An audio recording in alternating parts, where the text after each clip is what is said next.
دوستای عزیزم سلام. توی این پست میخوایم این کت زیبا رو با همدیگه مدل سازی کنیم.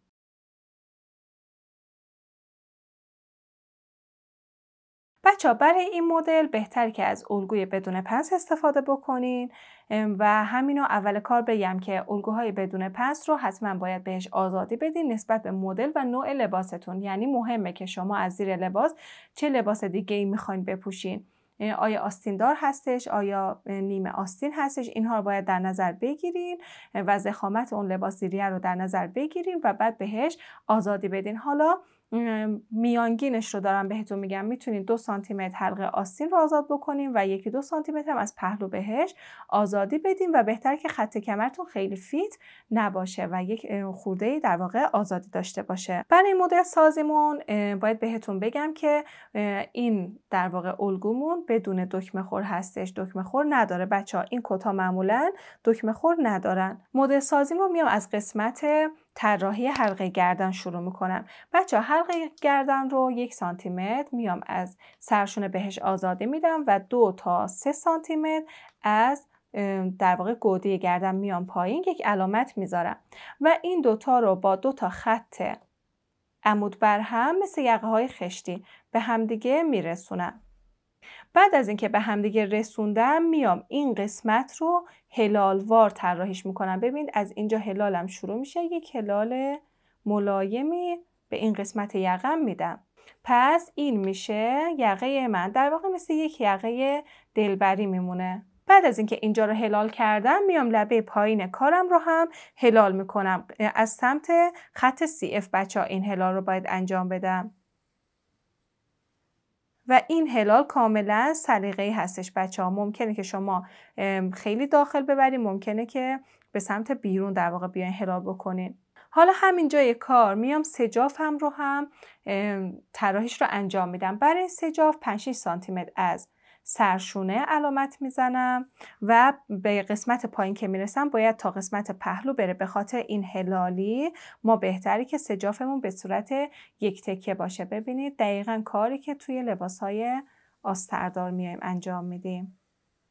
به این شکل این تکه میشه تکه سجاف ما که میتونید 2 تکه هم بچه‌ها برش بزنید. اگر پارچه‌تون جواب نمیداد میتونید این سجاف رو 2 تکه هم برش بزنید و بعد از این خط صاف در واقع به هم دیگه بدوزین. با رعایت راستگیری باید این برش رو انجام بدین. حالا باید بیام به سرشونم یه چند سانتی متر اضافه بکنم. بچه‌ها اول شیب سرشونه رو یکم میبرم بالاتر و میام به اندازه 5-6 سانتی متر به سرشونم اضافه میکنم. این شیب اگر بالا نره آستینمون تنگتر میشه. وقتی که اضافه کردم این رو با خط صاف وصلش میکنم به در واقع انتهای حلقه آستین. حالا میام این خطم رو اندازه گیری میکنم. هر اندازه‌ای که بود روش یادداشت میکنم. به فرض اینجا مثلا برای من 23 سانتی متر هستش.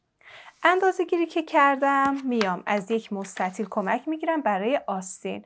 بچه‌ها وقتی که ما میایم این قسمت رو به صورت خط صاف در واقع برش میزنیم 2 تا کار میتونیم انجام بدیم. اگر لباسمون آزاد هستش مثل همین لباس میتونیم از یک مستطیل ساده استفاده بکنیم. اگر آزاد نیست و این قسمت رو میخوام یک کوچولو ایستایی داشته باشه خیلی کم، به همون اندازه‌ای که به سرشون اضافه کردیم از تاج آستین کم میکنیم، یک خط صاف برش میزنیم و از الگوی آستین ساده‌مون استفاده میکنیم.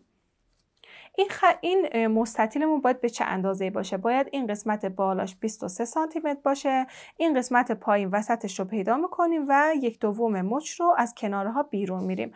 مثلا اگر دور مچمون 25 یا 24 اینجا رو باید همون 12 یا 12.5 علامت بزنیم به هر طرف. و این علامت ها رو میام وصلشون میکنم به گوشه های مستطیل.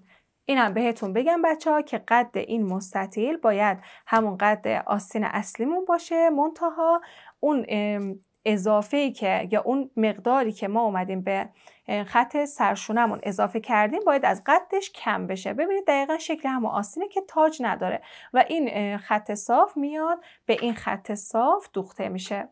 حالا باید بیام خط بالا و خط مچ رو، اینجا میگم مثلا خط بازو و خط مچ رو به تعداد مساوی تقسیم میکنم. اگه قسمت بالا رو تقسیم بر 4 کردم، قسمت پایین هم باید تقسیم بر 4 بشه.